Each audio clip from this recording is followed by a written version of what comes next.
The delegate from Powhatan, Delegate Ware. Thank you, Mr. Speaker. I join my colleagues in speaking of Barry Knight. The delegate has the floor.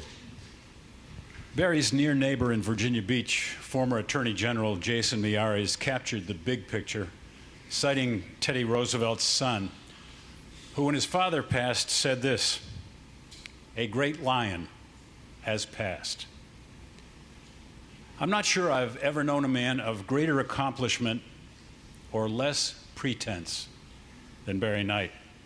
He was a delegate for 17 years.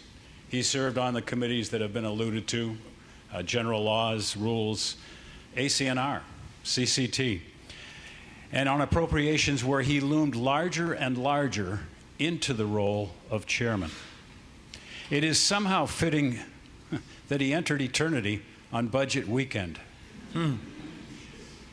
He knew the waterfront of his beloved Virginia Beach, just as he came to know the complicated and interwoven waterfront of the appropriations territory.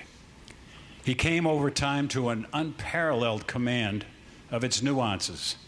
And in that role, he befriended an array of folks, again, something that's been alluded to, and that array included people as different as Governor Youngkin and Senator Lucas. Amen.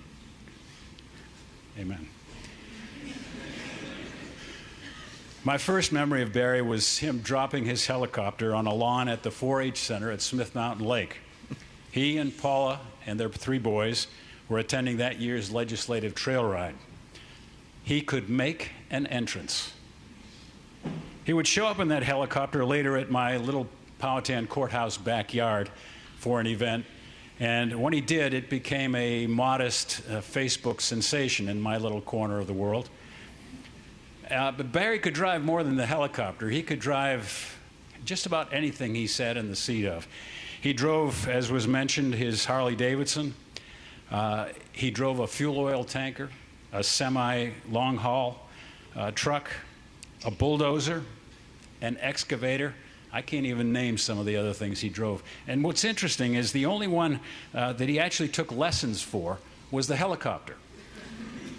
With the rest, he just climbed up on the seat or in the cab, fiddled with the instruments a little while, and off he went to drive them and operate them. But it was on his farm that the man in full appeared. He knew and respected and loved the lineaments of the land, its waterways, and the buildings that came to serve him and his pigs. He was a hog farmer. And I suppose that's why, while he took life seriously, he never took himself too seriously. I want you to picture this.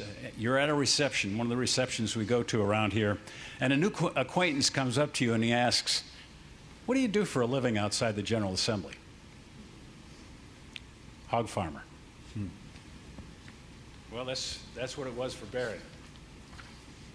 It's also why he could see a project through, overcome roadblocks, and figure a way to solve often cross-grained problems, because that is the daily life of a farmer. Comments yesterday alluded properly to his steadiness. He could be immovable, but he was only immovable after he'd heard out alternative and often conflicting views on things. He possessed a hard-earned capacity for judgment on property and policy and people. In his chosen calling and in his life generally, Barry lived close to the fundamental things. You've heard from his earlier years how he loved to hunt and fish.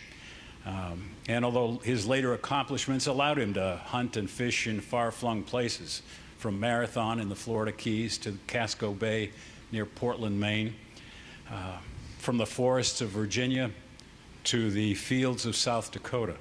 In keeping with those pastimes, he was an inveterate storyteller and joke teller.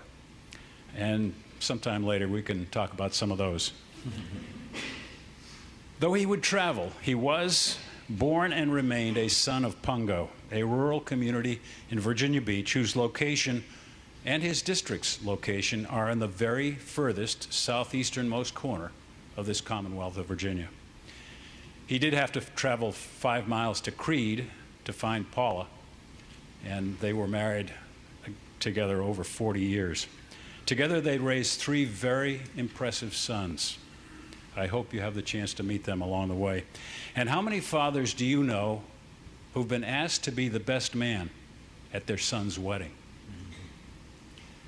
His faith, which he did not broadcast, but which he did live, was nurtured in the good Lord's great outdoors and in the Oak Grove Baptist Church. He was a patriotic Virginian, and you've heard of his Jamestown ancestor, and I still recall, because I was there with him, his pleasure and his astonishment to be named to the Jamestown-Yorktown Foundation Board.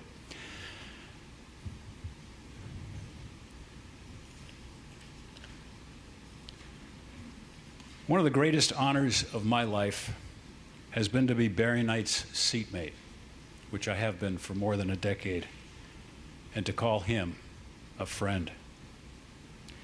The great Georgian writer Flannery O'Connor wrote, "The writer operates at a peculiar crossroads where time and place and eternity somehow meet."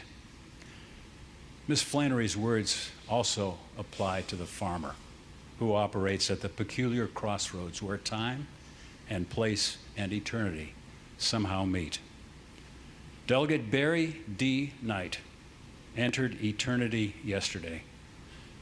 And so, Mr. Speaker, I renew the motion of my colleagues that when the House adjourns today, it adjourn in the honor and memory of Delegate Barry D. Knight. The delegates from Chesapeake, Delegate Leftwich, the delegate from Prince William, Delegate Torian, and the delegate from Powhatan, Delegate Ware, move that when the House adjourn today, it do so in the honor and memory of the Honorable Barry D. Knight. All those in favor of the motion shall rise.